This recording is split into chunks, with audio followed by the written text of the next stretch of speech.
General Zinni, welcome to C-SPAN. Thank you. You're leading the charge. In it, you have made, I think, a significant contribution to history and, more importantly, to our profession of soldiering. Just for the record, I think I should make it clear sort of truth in lending. We grew up within 5 miles of each other, a place called, you in Conshohocken and I was in Bryn Mawr. Yeah. I just found out that we're born in the same hospital, Bryn Mawr. We both are graduates of the National War College. And I think throughout the interview, you'll find that we have a lot of other things in common in what we believe in leadership, what I believe. I also believe I read that you were serving on some 9 different corporate boards. Yes. I didn't quite make that many. I only have 5. But I am delighted to have been asked to participate in this interview. Thank you. That having been stated, what prompted the idea of leadership lessons from the battlefield to the boardroom? Well, I think 2 things. One, my last book, I talked about how the world had changed since the collapse of the Soviet Union, all the factors of globalization, new rising powers, and many other things, and how that we didn't get it. We weren't adapting, leaders didn't understand it, and that was the cause of a lot of the problems we were having in almost every facet of society.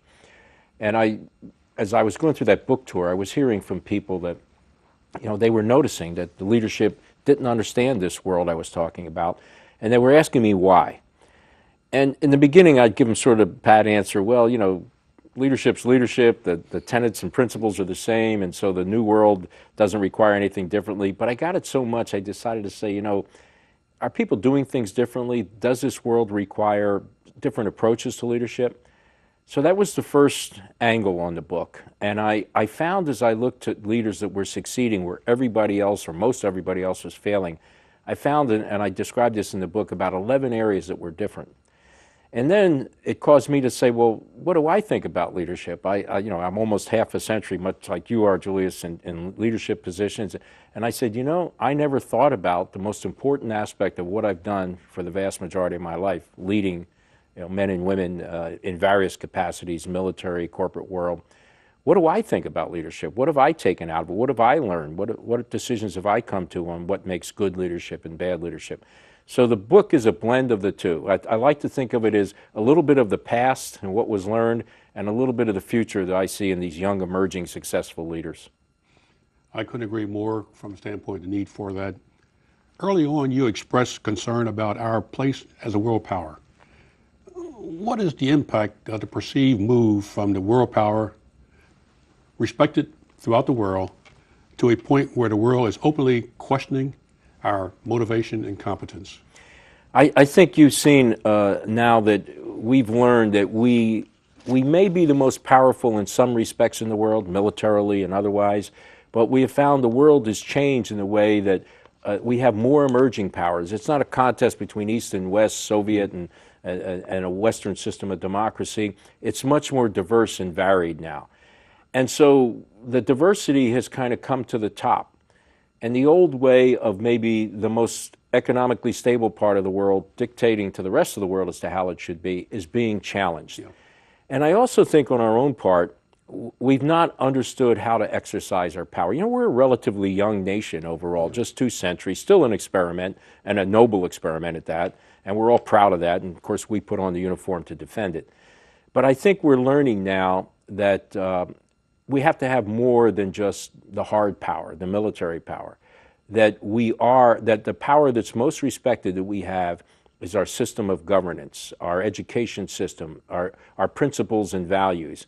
And so now we hear people like President Obama and others talking about smart power and the need to integrate those elements of power with our security and military might as well. And I think that lesson we're beginning to learn because we've had some failures of thinking we could only fall back on that hard power. Closer to home, you were equally critical of my old organization, the Federal Emergency Management Agency. As a former director, I share your thoughts about our ineptness in Katrina, which was completely mismanaged until an Army General, Russ Honore, and the Coast Guard showed up. What do you consider to be our most significant lessons learned from that debacle? Well, I certainly wish you were there at the time Katrina came, but you could see here we had a crisis, the scope of which we weren't prepared for. And that crisis was about to overwhelm us.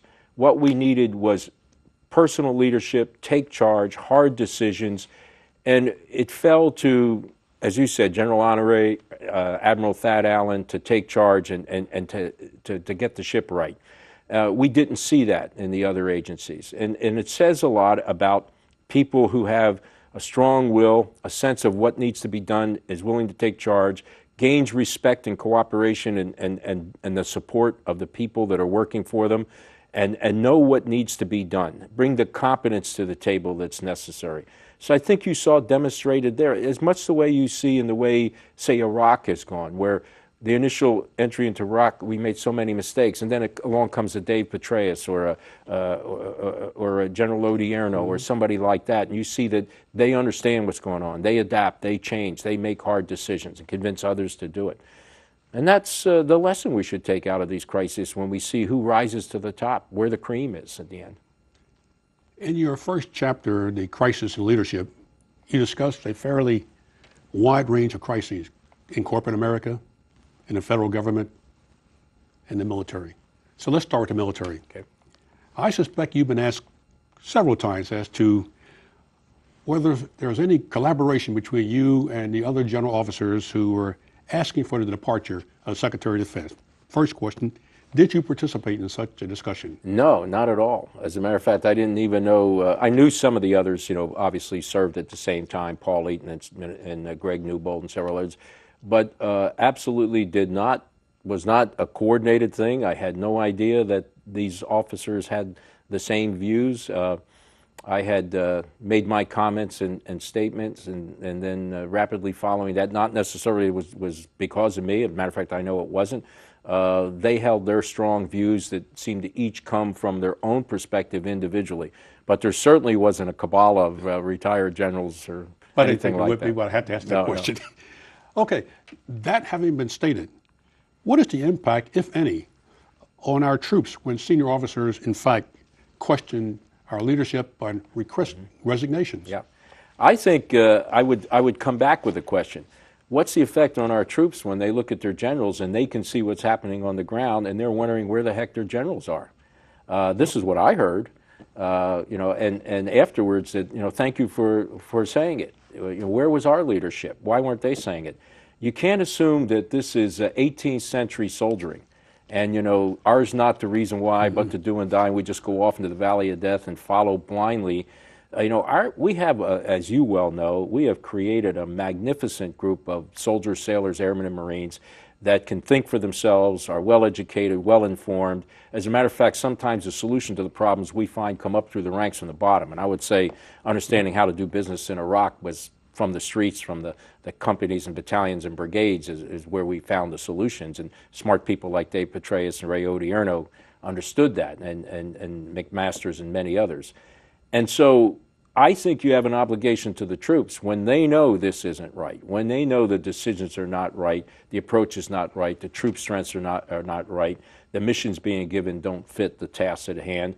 I think you have an obligation to respond. That's their expectation of leadership.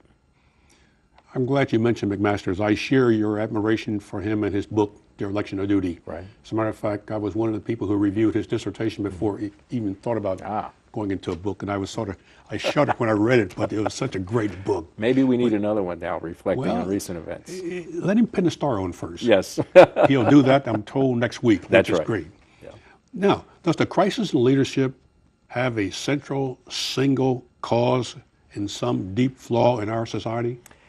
I think the primary crisis is due to the inability to adapt to a changing world. And it's change in business and economics, change in our security situation, our political landscape.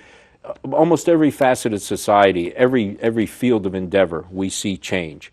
And I think the biggest mistake is we don't adapt. We don't read and understand the change. I have a chapter in a book about reading the environment and understanding it. That may be the biggest flaw, and it leads to many others. Obviously, we need to reestablish a code of ethics and ethical and moral behavior. We've lost that in many parts of our society, which I talk about in the book, from places you wouldn't expect, from religious leadership and elsewhere. And